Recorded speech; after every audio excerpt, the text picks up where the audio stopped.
প্রিয় দিনী ভাইয়েরা, আপনারা বলুন তো, এই ৫৪ বছরের বাংলাদেশে ইসলাম কি বিজয়ী না পরাজিত?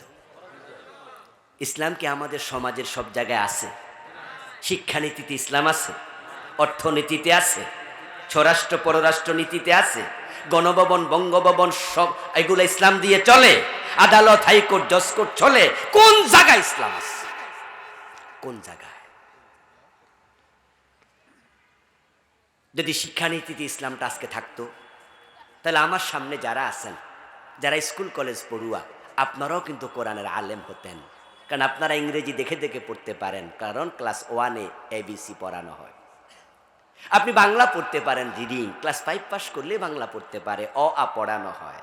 আপনি অঙ্ক যোগ বাগ যোগ বিয়োগ পূরণ অঙ্ক বাঘ এগুলো পারেন, কারণ ক্লাস 1 থেকে পড়ানো হয়। সেই 1-এ যদি কায়দা ঢুকাইয়া দিত, ক্লাস 5 পাস করলে সবাই কোরআন পড়তে পারত, ঘরে ঘরে সব মানুষ। এই ফ্যানটা কি লাগানো যাবে? একটু দেন আমার দিকে। ক্লাস 1-এ যদি আলিফ বা তাসা, ক্লাস 2-তে যদি 10টা সূরা, ক্লাস 3-তে আমপারা, এইভাবে যদি ইন্টারমিডিয়েট পর্যন্ত যদি কোরআন 100 নাম্বার, হাদিস 100 নাম্বার আজকেও সিলেবাসে ঢুকাইয়া দেয়, আগামী 10 বছর পরে বাংলাদেশের প্রতিটা ঘরে বাবার জানাজার নামাজ পড়ার ইমাম তৈরি হয়ে যাবে। হুজুর আর টাকা লাগবে না, দরকার হবে না,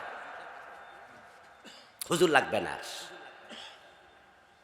আপনার সিলেবাস আপনাকে কোরআন পড়তে বাধ্য করবে, না হয় পরীক্ষা ফেল। আমার ভাইয়েরা, মসজিদের হুজুরকে ডেকে এনে যখন ইমামের জায়গায় দাঁড় করায়া দেন, ইমাম তখন তৃতীয় তাকবীর দেয় জানাজার নামাজে, দিয়ে দোয়া পড়ে, আল্লাহুম্মা গফিরলি হাইয়িনা ওয়া মাইয়িতিনা ওয়া শাহিদিনা ওয়া গায়িবিনা, ও আল্লাহ ক্ষমা করে দাও আমাদের জীবিতদেরকে, ক্ষমা করো খাটিয়ায় শুয়ে আছে মৃত মানুষটাকে। হুজুর যখন দোয়া করে তখন দোয়া আসে মুখ থেকে।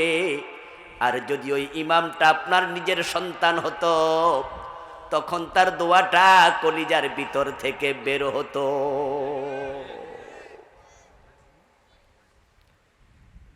যদি আমাদের সিলেবাসে কোরআনটা ঢুকিয়ে দেয়া যেত, তাহলে প্রতি ঘরে প্রফেসর হোক, প্রফেসর, ডাক্তার, ইঞ্জিনিয়ার, যে যাই হোক, সাথে সাথে সবাই কোরআন পড়তো, কোরআন বুঝত। আপনাদের কাছে আমার সহজ সরল প্রশ্ন, বলুন তো, সিলেবাসে কোরআন ঢুকানোর সুযোগ বাংলাদেশে আছে না নাই? শুধু একটা অর্ডার দরকার। শিক্ষামন্ত্রী স্পিকারকে লক্ষ্য করে একটা চিঠি লিখবে, দরখাস্ত লিখবে, যে আমি আপনার কাছে চাই সংসদের মাধ্যমে পাশ করাতে যে আগামী বছর থেকে ক্লাস 1 থেকে ইন্টারমিডিয়েট পর্যন্ত কোরআন হাদিস ঢুকানো হবে। আর উনি বলবেন যে হ্যাঁ বলুন, একবার হ্যাঁ বলবে, প্রতি স্কুলে কোরআন ঢুকে যাবে। কিন্তু 54 বছরে কেন ঢুকানো হলো না? কারণ এই মানুষগুলো কোরআন যে পড়া ফরজ এটা বুঝেই না, বুঝেই না তারা। এসএসসি লেভেল এখন ইংরেজি 200, বাংলা 200, অঙ্ক, জেনারেল ম্যাথ, হায়ার ম্যাথ 200, বিজ্ঞানে যারা পড়ে ফিজিক্স, কেমিস্ট্রি, বায়োলজি 300। দেখেন আপনি দুনিয়ার এলেম, কোনোটা 200, কোনোটা 300, আর আল্লাহর কোরআন 50 নাম্বার হলেন, 50 নাম্বার। এজন্য তো আপনারা আমার সামনে যারা আছেন, অনেকে কিন্তু এখানে বড় বড় শিক্ষিত লোক, কিন্তু তায়াম্মুমের 3 ফরজ কইতে পারবেননি, আর কান আকাম 13 ফরজ কইতে পারবেননি সবাই।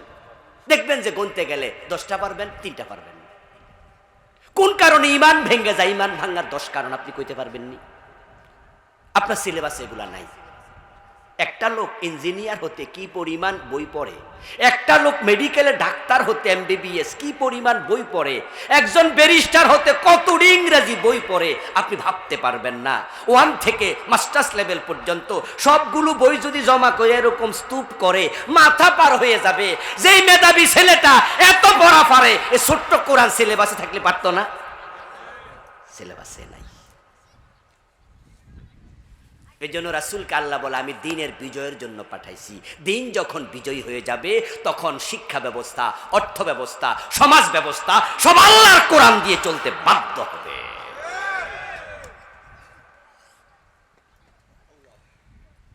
আল্লাহ নবী সাল্লাল্লাহু আলাইহি ওয়াসাল্লাম দায়িত্ব পেলেন, মক্কায় 13 বছর ছিলেন, কিন্তু মক্কায় দ্বীনের বিজয় তিনি করতে পারলেন না।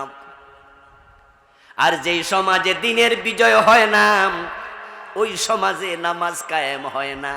তাই মক্কায় নামাজ ফরজ হয়েছে, কেউ পড়ে কেউ পড়ে না।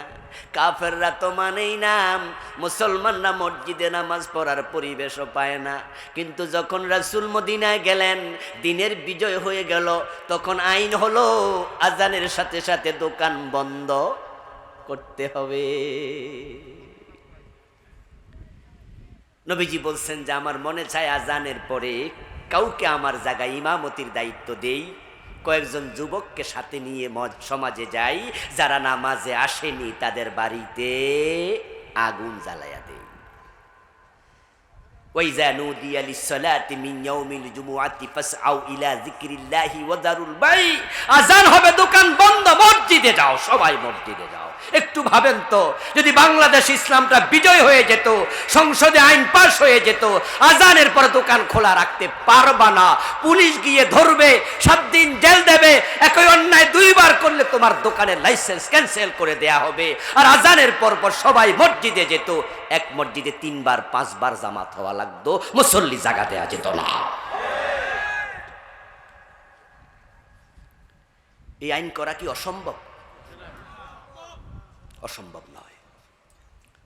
দিনের বিজয় হয়নি তো, তাই তো আমরা হুজুররা সুদের বিরুদ্ধে কত ওয়াজ করলাম।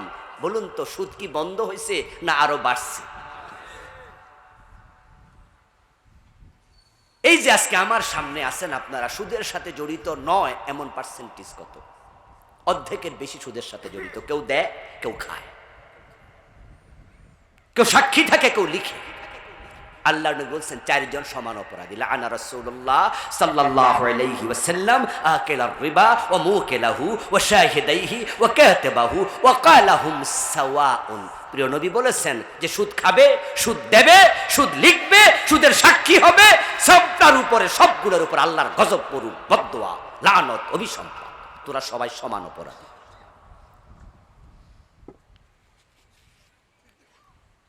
মার্তা বাজারে যান, গাজীপুর বাজারে যান, যত দোকান দেখবেন, দোকানদারদের থেকে পার্সোনাল কন্ট্রাক্ট করবেন, দেখবেন যে শতকরা 80 জনের বেশি সুদে বিভিন্ন এনজিও থেকে টাকা এনে দোকানে মাল তুলছে। এই যে রাস্তায় গাড়িগুলা চলে না, গাড়িওয়ালাদের সাথে যোগাযোগ করবেন, দেখবেন যে প্রায় সবগুলা 198টা সুদী ব্যাংকের টাকা এনে গাড়ি নামাইছে। এই যে গাজীপুরে যত গার্মেন্টস আছে না, শিল্প কারখানা আছে, খোঁজ নেন, 199টা সুদে টাকা আছে বিভিন্ন ব্যাংক থেকে। সুদ এত জঘন্য অবস্থায় চলে গেছে যে এখন সুদ থেকে আমরা বাঁচাই কঠিন। এখন যদি রাষ্ট্র চায়, 151 জন এমন নেতা পাঠাবে সংসদে, যারা একবার বলবে সুদ চাই না, একদিনে সুদ বন্ধ হয়ে যাবে। দিনের বিজয় ভেরি ভেরি ভেরি ইম্পর্টেন্ট। বেপরদার বিরুদ্ধে, বেহায়াপনার বিরুদ্ধে কত ওয়াজ হলো, কিন্তু বলুন তো, জি বাংলা, স্টার জলসা, আমাদের দেশে ভারত থেকে আমদানি করা সিনেমা, এই যে বেপরদা বেহায়াপনার সয়লাভ চলছে, এখন তো মোবাইলের কারণে যুবকদের হাতে হাতে সিনেমা হল চলে গেছে, ঠিক না? কেমনে থামাবেন? কেমনে থামাবেন এই অপসংস্কৃতির আগ্রাসন? বাংলাদেশের নাটক সিনেমা যথেষ্ট নয়, ইন্ডিয়া থেকে আমদানি শুরু হয়েছে। দেখবেন সিনেমার পোস্টারের গায়ে মাঝে মাঝে চোখ পড়লে দেখা যায় সেখানে লেখা আছে বাংলাদেশ ভারত যৌথ প্রযোজনা। আরে জি বাংলা দিয়েও হয় না, আরো পাঠাও, আরো আরো পাঠাও। আমি আশ্চর্য হয়ে ভাবি যে ইন্ডিয়া মাঝে মাঝে পেঁয়াজ বন্ধ করে দেয়, মাঝে মাঝে আলু বন্ধ করে, মাঝে মাঝে চাল বন্ধ করে। আচ্ছা, জি বাংলা বন্ধ করে না কেন? স্টার জলসা মাঝে মাঝে বন্ধ করতে পারে, ফ্যান্সি রিলটা তো বন্ধ করতে পারে, কিন্তু ফ্যান্সি রিল বন্ধ করতে শুনবেন না। ওরা যা আমাদের দরকার নাই সেটা বেশি করে দেয়, যা দরকার তা বন্ধ করে। ওরা নাকি আমাদের বন্ধু, এমন বন্ধু থাকলে আর শত্রু লাগে না। এখন কিভাবে আপনি জি বাংলা বন্ধ করবেন? ওয়াজ করলে হয়ে যাবে? অসম্ভব, কোয়াইট ইম্পসিবল। এই জন্য প্রয়োজন দিনের বিজয়ের চেষ্টা করা। এমন কিছু মানুষ তৈরি করো যে মানুষগুলো সংসদ ভবনে বলবে আকাশ সংস্কৃতি অফেন করা যাবে না, ক্লোজ করে দাও। আমাদের জোনায়েদ আহমদ ফলক গত অগাস্ট বিপ্লবের সময় মাঝে মাঝে বলছে না, ইন্টারনেট নিজে নিজে থাইমা যায়। কি মনে আসেনি আপনাদের? মাঝে মাঝে কয় আমি থামাইছি, মাঝে মাঝে কয় নিজেও থামছে। যে থামুক আর থামাক অথবা নিজে নিজে থামুক, যখন নিজে নিজে থেমেছে তখন কিন্তু মোবাইলে আর আমাদের ফেসবুক চলে নাই, ইউটিউব চলে নাই, গুগল চলে নাই, তখন আমরা অন্য অন্য লাইন দিয়ে অনেক কষ্ট করে চালানো লেগেছে। সরকার চাইলে জি বাংলা বন্ধ করতে একদিনের বেশি লাগবে না।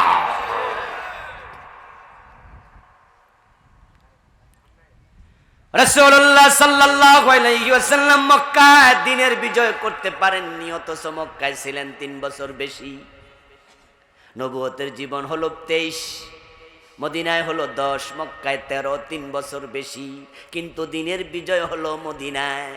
আল্লাহর নবীর জন্ম মক্কায়, দিনের বিজয় মদিনায়। আবু বকর, ওমর, ওসমান, আলী 4 খলিফার জন্ম মক্কায়, দিনের বিজয় মদিনায়। আশারা মুবাশশারা 10 জনের জন্মস্থান মক্কায়, দিনের বিজয় মদিনায়। সূরা হলো 114টা, তার মাঝে মক্কায় নাজিল হয়েছে 86টা, মদিনায় মাত্র 28টা। মক্কা বিজয় হয় নাই, দিনের বিজয় মদিনায়। এখন বাংলাদেশে দিনের বিজয় কেন হয় না এবার একটু মিলান। সেটা হলো যেই কোরআন বেশি নাজিল হলো মক্কায়, ওই মক্কার সংসদে রাসূল কোরআন নিয়ে ঢুকতে পারেন নাই। মক্কার সংসদের নাম ছিল দারুন নাদওয়া। ওই সংসদের যিনি লিডার ছিলেন, প্রেসিডেন্ট, তার নাম আবু জেহেল। ওরা রাসূলের ব্যাপারে সিদ্ধান্ত নিয়েছিল, লা তাসমাউ লিহাযাল কুরআন ওয়ালগাউ ফীহি। তারা সংসদে আইন পাশ করাইছে, মুহাম্মাদের কোরআন শুনতে যাওয়া যাবে না।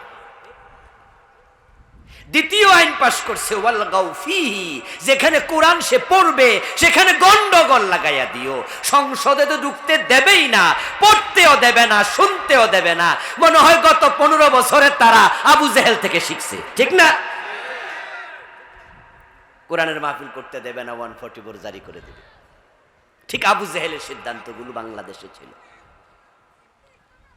আল্লাহর হাবিব সাল্লাল্লাহু আলাইহি সাল্লাম যখন সংসদে কোরআন নিয়ে ঢুকতে পারলেন না, দিনের বিজয় কেমনে হবে? এই যে চোর ধরে হাত কাটার একটা আইন আছে, এটা কি ব্যক্তি করবে না রাষ্ট্র? মদ খাইলে 80 বেত দিতে হবে, ব্যক্তি না রাষ্ট্র? জেনা করলে 100 বেত, পাথর মারা, এটা ব্যক্তির কাজ না রাষ্ট্রের কাজ? যাকাত তোলা, যাকাত দেয়া, এটা কি রাষ্ট্রের কাজ না ব্যক্তির কাজ? মাশাআল্লাহ, আমি ভাবছিলাম ওইটা কইবেন না। আমাদের বাংলাদেশে আমরা যাকাত দেই, গরিবরা যাকাত নেয়, এটা ইসলামী সিস্টেমই না। ইসলাম যে কত সায়েন্টিফিক, কতটা লজিক্যাল, আপনি অবাক হবেন, অবাক। কারণ ব্যক্তি যখন যাকাত দেয় তখন যাকাত দিয়ে দারিদ্র দূর হবে না। রাষ্ট্র যখন যাকাত দেয় তখন দারিদ্র দূর হয়, কারণ রাষ্ট্র দিবে ওই পরিমাণ, যে পরিমাণ দিলে দারিদ্র থাকবে না। আর আমরা ব্যক্তিরা কত দিতে পারি? আমি দিলাম 2000, 3000, আপনি দিলেন 2000, 4000, এ অল্প পাইল 10,000, 12,000, বেটা খাইয়া বইয়া থাকবো। বরং সে 1 মাস 2 মাস পরে মনে মনে ভাববে, রোজা আসে না কেন, রোজা আসে না কেন, আবার 12,000 পাইতাম। তাহলে সে কি দারিদ্র বিমোচিত হইল, না ফকিরি চিন্তা আরো বাড়ল? এই জন্য ইসলামী সিস্টেম হলো রাষ্ট্রকে যাকাত দেয়া। রাষ্ট্র যাকাত আবার পরিকল্পিতভাবে ব্যয় করবে। এই জন্যই ইসলাম যখন বিজয়ী হয়েছিল, হযরত ওমরের যুগে রাষ্ট্র বিভাগের যারা জাকাত বিভাগের কর্মচারী ছিল, জাকাতের টাকা কাঁধে নিয়ে ঘুরতো, জাকাত খাওয়ার লোক আর ছিলই না। ইসলাম সে তো পরশ মানিক, তারেকে পেয়েছে খুঁজি, পরশে তাহার সোনা হলো যারা, তাদেরই মোরা বুঝি। ইসলাম এসেছিল, জাহেলিয়াত চেঞ্জ করে দিয়েছিল। যে যোগের নাম পৃথিবীর সব মানুষ মিলে অন্ধকার যোগ দিল, আইয়ামে জাহেলিয়া। নবীজি মুহাম্মদ সাল্লাল্লাহু আলাইহি ওয়াসাল্লাম ইন্তেকালের আগে বলছেন যে এই নাম আর চলবে না, খায়রুল কুরুনি করনি, আমার যোগ পৃথিবীর সর্বশ্রেষ্ঠ। দারিদ্রতা নাই, জুলুম নাই, জেনা নাই, মদ নাই, কিচ্ছু নাই। অর্ধ দুনিয়ার সম্রাট ওমর গাছতলায় একা একা ঘুমায়া থাকে, বডিগার্ডেরও প্রয়োজন। খোলা পায়ে রাশেদার সোনালি যোগ, কেন যে ফিরে আর আসে না, সকলে পেতার অধিকার, কেন যে প্রাণ খুলে হাসে না। এমন নেতা ইসলাম দিয়েছিল, রাতের বেলায় হাঁটতো, কে না খাইয়েছে খোঁজ নিত। হযরত ওমর গিয়েছেন, এক মহিলা খাবার নাই শুনে কান্দে তিনি আটার বস্তা নিয়ে ওই মহিলার বাড়িতে পৌঁছিয়ে দিয়েছেন। আর আমার নেতারা দেশের টাকা বিদেশ পাঠায়, গরিবের টাকা লুট করে। এই যে অ্যাসালম গ্রুপ ইসলামী ব্যাংকের 18টি শাখা থেকে 80,000 কোটি টাকা বিদেশে পাচার করেছে। ইসলামী ব্যাংকে কি রিক্সাওয়ালার অ্যাকাউন্ট নাই? ওই দিন মজুর কুলির অ্যাকাউন্ট আছে। এমন মহিলা ভিক্ষুকও আছে, পুরুষ ভিক্ষুক আছে। মেয়েটা বড় হয়েছে, বিয়ে দেয়া লাগবে, মাসে 1000 করে টাকা জমাইয়া ইসলামী ব্যাংকে রেখেছে। ওই 80,000 কোটি টাকার মাঝে ভিক্ষুকের টাকাটাও আছে। ইসলাম কি দিয়েছিল আর আমরা কি পেয়েছি? আল্লাহর নবী 13 বছর পর হিজরত করলেন। মদিনায় হিজরতের পথে রাসূলুল্লাহ সাল্লাল্লাহু আলাইহি ওয়াসাল্লাম মনে মনে ভাবেন, হিজরত করে যদি মদিনায় যাই, সেখানে গিয়ে দেখি তাদের সংসদে আরেক আবু জেহেল বসে আছে, আমাকে কোরআন নিয়ে ঢুকতে দেয় না, হিজরত করে লাভ কি? আল্লাহর নবীর কলবের দিকে আল্লাহ তাকালেন, মনের খবর তিনি জানেন। কোরআনের আয়াত নাজিল করে দিলেন, ও নবী আপনি আমার কাছে দোয়া করে বলুন, ওয়াজআলনি মিন লাদুনকা সুলতানান নাসিরা। সুবহানাল্লাহ পড়েন ভাই। এটা হিজরতের পথে নাজিল হয়েছে। ওয়াজআলনি, ও আল্লাহ তুমি আমাকে দাও, মিন লাদুনকা তোমার পক্ষ থেকে, সুলতানান নাসিরা সাহায্যকারী রাষ্ট্র ক্ষমতা। রাসূল হিজরতের পথে আল্লাহর কাছে রাষ্ট্র ক্ষমতা চাইছে। তো রাষ্ট্র ক্ষমতা চাওয়া কি সুন্নাহ না? তা আমরা চাইলে মাইন্ড করেন কেন? কেন বলেন যে হুজুর, আপনারা হুজুর মানুষ, আপনাদের এগুলা দরকার আছে? হুজুরদের লোভ বেশি, হুজুররা ক্ষমতা চায়। কিছু অবুঝ আলেমও আছে, আমি একজনকে চিনি, সৌদি আরবে দাম্মামে বসে বসে এসি রুমে ফতুয়া দেয় যে বাংলাদেশে একটা ইসলামী দল আছে, শুধু গদি চায়, গদি চায়, ক্ষমতা চায়। ওরে বেটা নাদান, আল্লাহর নবী নিজেও তো ক্ষমতা চেয়েছে, নিজের পেটের জন্য না, আল্লাহর দ্বীনের বিজয়ের জন্য ক্ষমতা দরকার।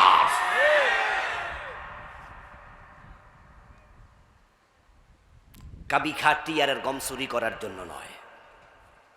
যদি দিনের বিজয়ী না হয়, তাহলে চোর ধরে হাত কাটবেন কেমনে? আর চোর ধরে যদি হাতই না কাটেন, চোরদের কারণে সমাজ তো উন্নত হবে না। কি গাঁজাখুরি আইন বানাইছে? কি আইন বানাইছে? চোর ধরে জেলে দাও। আমি আশ্চর্য হই, এই আইন কেমনে মানুষ বানাইলো, কেমনে মানুষ বানলো? এ মানুষের কি বিবেক নাই? চোর কি ভালো মানুষ না খারাপ মানুষ? সবাই বলেন তো দেখি। ভালো হইলে ভালোই কইেন, কর না, অসুবিধা কি, আমি মাইন্ড করবো না। আপনার বিবেক যদি তাই বলে, বলুন তো চোর ভালো না খারাপ? ওরে যে 6 মাস জেল দিলেন, এই খারাপ মানুষটা জেলে গিয়ে ভাত খাইছে না? বিল দিছে? থাকছে না? ভাড়া দিছে? বিদ্যুৎ ইউজ করে নাই? বিদ্যুতের টাকা দিছে? তো 6 মাস খারাপ মানুষের খাওয়াইছেন, টাকা পাইলেন কই? এই যে 6 মাস আপনি চোরটারে খাওয়াইলেন জেলখানায়, টাকা পাইলেন কই? টাকা হচ্ছে রাষ্ট্রের, রাষ্ট্র টাকা পাইল কই? এই মোবাইলে যদি আপনি 100 টাকা প্লাগজি লোড করেন, সাথে সাথে 15 টাকা ভ্যাট কেটে নিয়ে যান।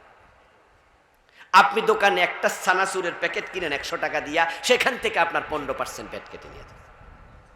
রাষ্ট্রকে আপনি টাকা দিতে বাধ্য। ইনকাম করবেন ট্যাক্স দেবেন, খরচ করবেন ভ্যাট দেবেন, রাস্তায় পার হবেন টোল দেবেন, বিদ্যুৎ ইউজ করবেন বিল দেবেন। রাষ্ট্র আপনার থেকে টাকা নেবে, রাষ্ট্র কোষাগারে জমাবে, তারপর রাষ্ট্র খরচ করবে। ওই চোরের টাকাও রাষ্ট্র খরচ করে, আপনার টাকা। আমরা চোরের পিছনে টাকা দিতে চাই না, কারণ তাকে টাকা দিয়া পাইলা 6 মাস পরে যখন বের হয়, তখন 6 মাস পরে চোরটা আল্লাহর ওলি হয়ে বের হয় না ডাকাত হয়ে বের হয়? তো তার পিছনে বিনিয়োগ করবো কেন? খরচ করবো কেন? গ্রামের আইন হলো, যদি সত্যি সে চোর হয় হাত কেটে দাও। হাত কাটতে কয় টাকা লাগে? 1 পয়সাও লাগবে না, শুধু 12 দাঁড়াইলে একটা ইয়া রাখবেন, কোপ দিয়ে কেটে লাগবেন, যাবে। একটা হাত কাটা চোর দেখে 100 চোর সোজা হয়ে যাবে। ভয় আর চুরি করবে না। 10টা চোর এমপি, 10টা চোর মন্ত্রী, 10টা চোর সচিব, 10টা চোর ডিসিএসপি, পুলিশের বড় বড় অফিসার যারা হাজার হাজার কোটি টাকা বিদেশ পাচার করেছে, পুলিশের ডিজি, ডিআইজি, পুলিশের আইজিপি, ওদেরকে ধরে হাত কাটা যদি শুরু করা যায়, আগামী 50 বছরের নেতারা ডরে চুরি করবে না, ঠান্ডা পানি খাবে। ঠেলার নাম বাবাজি, সোজা হয়ে যাবে তার মতো। কিন্তু আপনি পাঠাইলেন জেলখানায়। জেলখানা পাঠাইয়া ফখরুদ্দিন মঈনুদ্দিন কি লাভ করছে? এই যে ওনারা আইসে ক্ষমতায় আইসা বলছে আমরা পুঁটি মাছ ধরবো না, বোয়াল মাছ ধরবো। বড় বড় বোয়াল ধরে জেলে ঢুকাইছিল। জেলে কয়টা আছে? সব বেরিয়ে চলে আসছে। এবং যারা সেখানে বাস্তবে চোর ছিল তারাও চলে আসছে। এসে আবার নেতা। কয়দিন পরে দেখবেন কিছু মন্ত্রী হয়েছে, বাকিরা অন্য সময় হবে, এমপি হবে, নেতা হবে। ওদেরকে আপনি চোর বলার সাহস আপনার নাই। চোর বলবেন তো মানহানির মামলা খাবেন। আপনার কাছে কোনো ডকুমেন্ট নাই, বলবে তুমি না আমার এত বড় নেতারে চোর বললা কেন? আপনি বলবেন যে ফখরুদ্দিন মঈনুদ্দিন জেল খাটাইছিল, তো ওরা বলবে তোমার কাছে কোনো প্রমাণ আছে? প্রমাণওয়ালা আমেরিকায় চলে গেছে, তুমি উল্টা মানহানির মামলা খাইয়া জেলে পচো। কিন্তু হাতটা যদি কেটে দিত তাহলে আমরা প্রমাণ দেয়া লাগতো না, চিরদিন নিজে প্রমাণ নিয়ে হাঁটতো। আর এই জাতীয় নির্বাচনে আইসা নির্বাচনী জনসমাবেশে হাত নাড়বে কই? হাতে তো নাই। ইসলাম কত সুন্দর, কত সুন্দর। আরে একটা সোনার বাংলা আপনারা পেয়েছিলেন, শুধু নেতৃত্বের সততার অভাবে সোনার বাংলা হতে আপনারা দেন নাই। আল্লাহ তাআলা আমাকে ইউরোপ, আমেরিকা সহ মধ্যপ্রাচ্যের অনেকগুলো দেশে যাওয়ার সুযোগ দিয়েছে। আমি কম্পেয়ার করে দেখেছি যে এই দেশের মাটির উর্বরতা পৃথিবীর কম দেশে আছে। ও দোস্ত, সৌদি আরবে, কাতারে, কুয়েতে যারা গেছেন দেখবেন যে সেখানে যে গাছপালাগুলো রাস্তার পাশে আছে না, ওইগুলোর দিকে তলায় তাকাবেন, পাইপ লাইন, পানির লাইন। সকালে একবার পানি দেয়, বিকালে আবার পানি দেয়। পানি না দিলে গাছ বাঁচে না। এক একটা গাছ বাঁচাইতে হাজার হাজার টাকা খরচ করে। এই হচ্ছে তাদের জমিন। আর আমার জমিনের উর্বরতা দেখেন, একটা আম খাইয়া বিচিটা ফেলে দেন, 2 মাস পরে নিজে নিজে গাছ হয়ে যাবে, 2 বছর পরে নিজে নিজে আম ধরবে। প্রিয় ভাই, আমেরিকা দেখেন পৃথিবীর আজকে 1 ক্লাস দেশ। গত অগাস্টে আমি গিয়েছিলাম, 22 দিন ছিলাম, প্রোগ্রাম ছিল। ওখানে যাওয়ার পরে এমন পেয়েছি, এত শীত। একবারে গেলাম 2019-এ, তখন গিয়ে দেখি এত শীত। নভেম্বর মাস ছিল, আমার নাকের ভিতরে শ্লেষাগুলো রক্ত হয়ে গেল, টান দিলে রক্ত বের হয়। জিজ্ঞাসা করলাম এত শীতে থাকেন কেমনে? কয় হুজুর শীত তো ডিসেম্বরে আসবে, এখন তো আসে নাই। বলো 2 ফিট 3 ফিট পর্যন্ত বরফ জমা হবে, আমাদের গাড়িগুলো বরফের নিচে চলে যাবে। 3 থেকে 3.5 মাস গাছের পাতা পর্যন্ত থাকে না। আশ্চর্য এক দেশ। ক্যালিফোর্নিয়া খবর নেন, কয়দিন আগে লস অ্যাঞ্জেলসে দাবানল হলো। নিউ ইয়র্কে খবর নেন, ওখানে মাইনাস টেম্পারেচার চলছে, বরফ পরে ঢাকা পড়ে যায়। আর আমার বাংলাদেশ 54 বছর, 70 বছর, 80 বছর, এখানে আমরা অনেকে আছি, একদিনও বরফ পড়ে নাই, কোথাও দাবানল।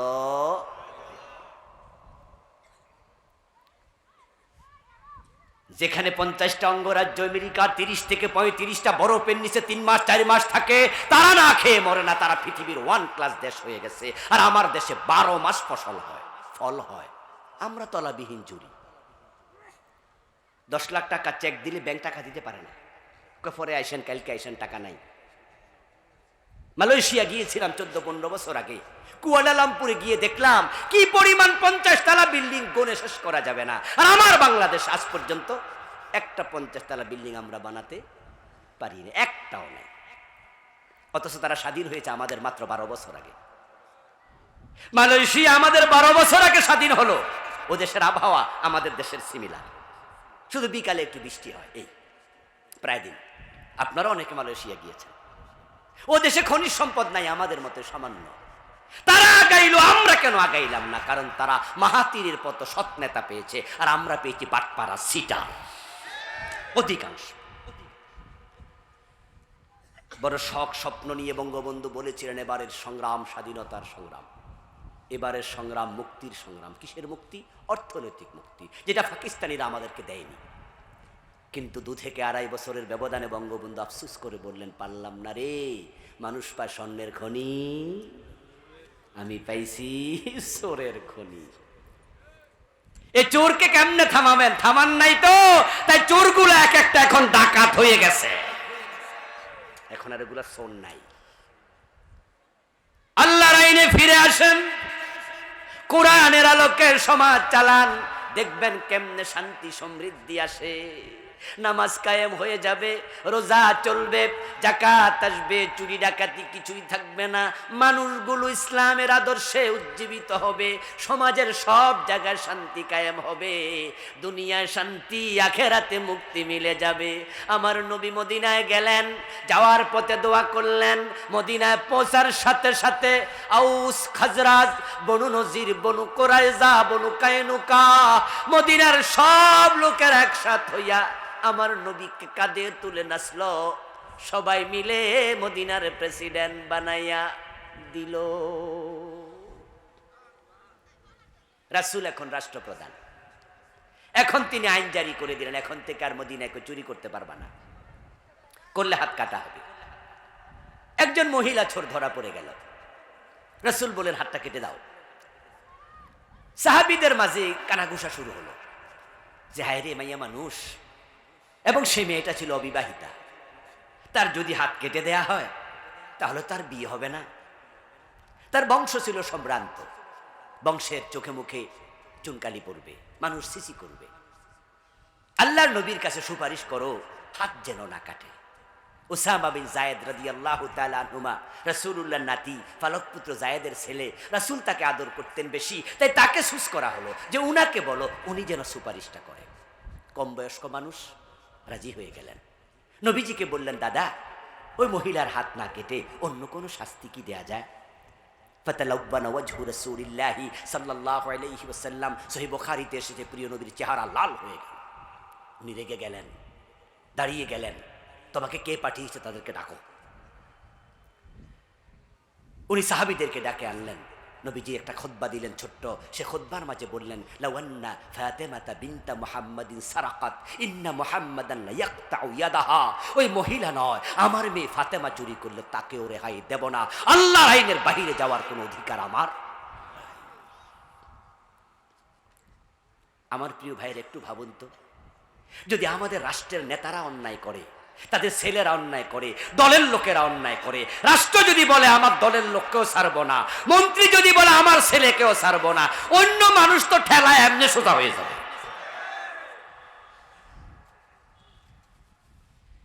আল্লাহর হাবিব দ্বীনের বিজয় করলেন, ইসলাম সমাজে কায়েম হয়ে গেল। 54 বছরের বাংলাদেশে আমরা পারিনি, আলহামদুলিল্লাহ অগাস্ট বিপ্লবের পরে আমরা একটু আশার আলোর ঝলকানি দেখছি। যারা এতদিন পর্যন্ত ইসলামওয়ালাদেরকে গলায় চেপে ধরেছে টুটি, আল্লাহ ওদেরকে চুপ করে দিয়েছেন, তারা এখন পরিচয় দিতে পারে না, পলানোর জন্য গর্ত করছে। একজন তো দাড়ি মারি কামাইয়া পলাইতে চাইছে, তাও পারে না। আল্লাহ ওদেরকে এক্সাইট করেছে, ইসলামওয়ালাদেরকে সামনে আগাইয়া দিয়েছে। এখন আমরা যদি সিদ্ধান্ত নেই তাহলে হতে পারে এইবারই আল্লাহর কোরআনের বিজয় হয়ে যাবে, যদি আপনারা মাথা তুলে দাঁড়াতে পারেন। দেশ কি বিএনপি চালাবে না জাতীয় পার্টি চালাবে, জামাত ইসলাম না জামে ইসলাম নাকি হেফাজত ইসলাম, সেটা ইম্পর্টেন্ট নয়। একটা কথা ইম্পর্টেন্ট, যেই ক্ষমতায় যাবে আমরা দাবি তুলতে চাই আল্লাহর কোরআনের আইনে দেশ চালাতে। এই দাবি আপনি তোলেন, আমি তুলি। এক মসজিদে একজন সবসময় ইমাম থাকে না। আপনাদের গাজীপুরে 50 বছর আগের মসজিদ নাই? কথা বলেন না, আছে না? আচ্ছা, এই 50 বছর কি একজন ইমাম ছিল? ইমাম চেঞ্জ হয়েছে, কিন্তু মাগরিবের ফরজ 3 রাকাত চেঞ্জ হয়েছে। কোরআনকে সংসদে ঢুকাইয়া দেন, দল চেঞ্জ হবে, নীতি চেঞ্জ হবে না, যারাই ক্ষমতা যায় কোরআন দিয়ে দেশ চালাতে হবে। শান্তি আসতে বাধ্য, শান্তি আসতে বাধ্য। ইনশাআল্লাহ আলেমদের মাঝে আমরা দেখতে পাচ্ছি ঐক্যের একটি সূচনা শুরু হয়েছে, ইসলামী দলগুলো কাছাকাছি আসছে। আপনারা যারা আছেন আপনারাও বলেন যে ঠিক আছে, সব দল তো দেখেছি, সব দল দেখা শেষ, আগামীর বাংলাদেশ হোক আল্লাহর কোরআনের বাংলাদেশ। 5টা বছর আলেমরা চালাক না, ইসলামওয়ালারা চালাক না, আপনারাও ইসলামের পক্ষে চলে আসেন না, বলেন না যে আমরাও কোরআনের পক্ষে আছি। এটা এমন এক কিতাব, এর মাঝে শান্তি সমৃদ্ধি আল্লাহ সব দিয়ে দিছে, এমন দেয়া দিছে, কোরআন যেখানে কায়েম হবে সেখানে শান্তি আসবেই। এবার আসুন না আমরা একটু দ্বীনের বিজয়ের জন্য কাজ করি। আল্লাহ তাআলা আমাদের সকলকে তারই জমিনে তার দ্বীন বিজয়ের জন্য কাজ করার তৌফিক দিন, সবাই বলি আমিন।